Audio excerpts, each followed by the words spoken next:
Le monde, une mosaïque de pays, chacun avec son propre système juridique.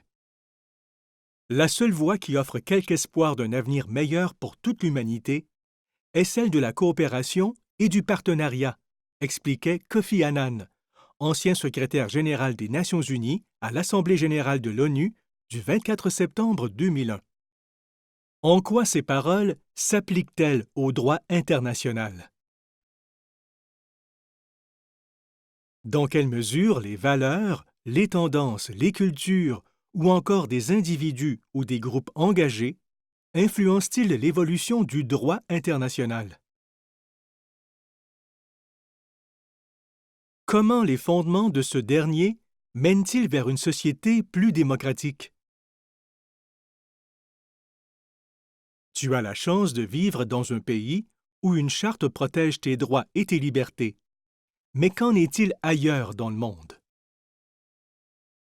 Est-il utopique ou réaliste de penser que les droits et libertés fondamentales de chaque citoyen dans le monde seront un jour respectés?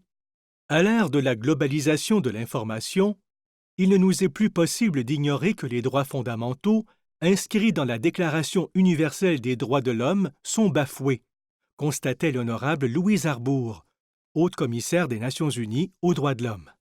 Quel parcours un État doit-il franchir pour enrayer les injustices dans son pays? On constate, de la part de nombre d'États dans le monde, une volonté de coopération internationale dans le but d'établir de meilleures relations.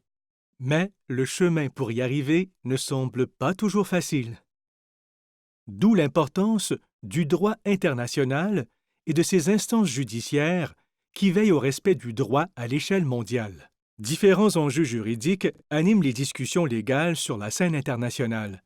Par exemple, les crimes internationaux, l'environnement, les droits des travailleuses et des travailleurs. Comment le droit permet-il de régir la protection du bien commun? As-tu un rôle à jouer pour faire valoir tes droits? Ralph Waldo Emerson, philosophe et poète américain, exprimait « N'allez pas là où le chemin peut mener. Allez là où il n'y a pas de chemin et laissez une trace. Découvre les chemins que le droit international a tracés et ceux qu'il reste à baliser. »